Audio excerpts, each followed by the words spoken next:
Hello friends, welcome back to our channel miss Srijosh vlogs. Tomato ములక్కడ curry చేసేద్దాం. First చేయండి. ముందుగా టమాటాలు, ఆనియన్, పచ్చిమిర్చి కట్ చేసి పెట్టుకున్నాను. అలాగే ములక్కాడలు కూడా. స్టవ్ పై ఒక కడాయి పెట్టి అందులోకి ఆయిల్ వేయండి. ఇందులోకి మనం ముందుగా కట్ చేసి పెట్టుకున్నటువంటి ములక్కాడ ముక్కల్ని ఇందులో వేసి వేయించుకుందాం. గోల్డెన్ బ్రౌన్ కలర్ వచ్చే వరకు వేయించుకుందాం. ఇందులోకి కాస్త ఉప్పు వేసి వేయించండి. దీనివల్ల ములక్కాడలు చాలా టేస్టీగా ఉంటాయి.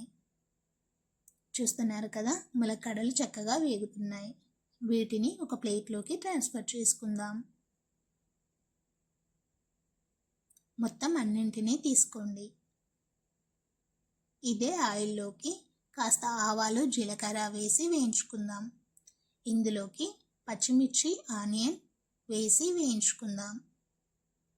ఇవి కూడా చక్కగా వేగే వరకు వేయించుకోండి. కాస్త వేగిపోయాక ఇందులోకి ఒక స్పూన్ పసుపు వేసుకుందాం. చక్కగా పసుపును కూడా చక్కగా వేయించండి.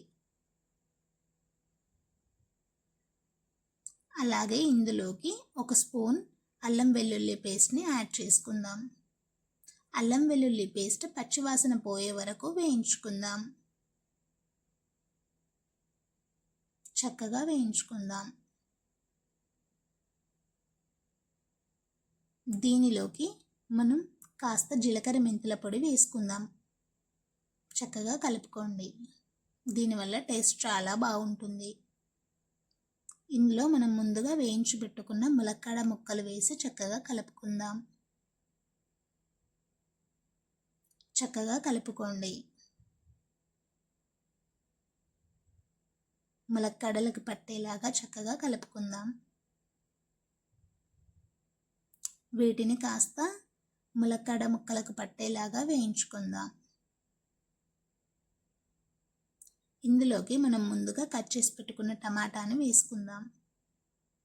చక్కగా కలుపుకోండి టమాటా మగ్గే వరకు. దీనివల్ల టమాటా ముక్కలు ముక్కలుగా ఉండకుండా జ్యూసీగా ఉంటుంది.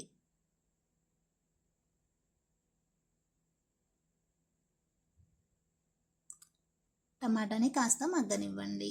చూసారుగా, టమాటా మగ్గిపోయింది. ఇప్పుడు చక్కగా కలుపుకోండి. దీంట్లోకి మన రుచికి సరిపడా కారం, ఉప్పు యాడ్ చేసుకోండి.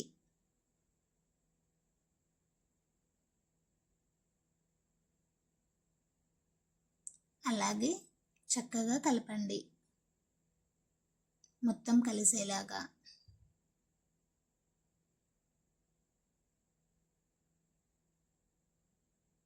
దీంట్లోకి కాస్త వాటర్ని యాడ్ చేసుకోండి మన గ్రేవీకి సరిపడా.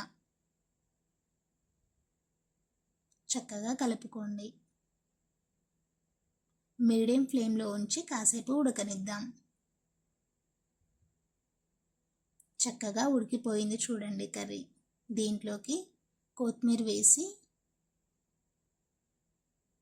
గార్నిష్ చేసుకుందాం. చూడండి ఎంత బాగుందో.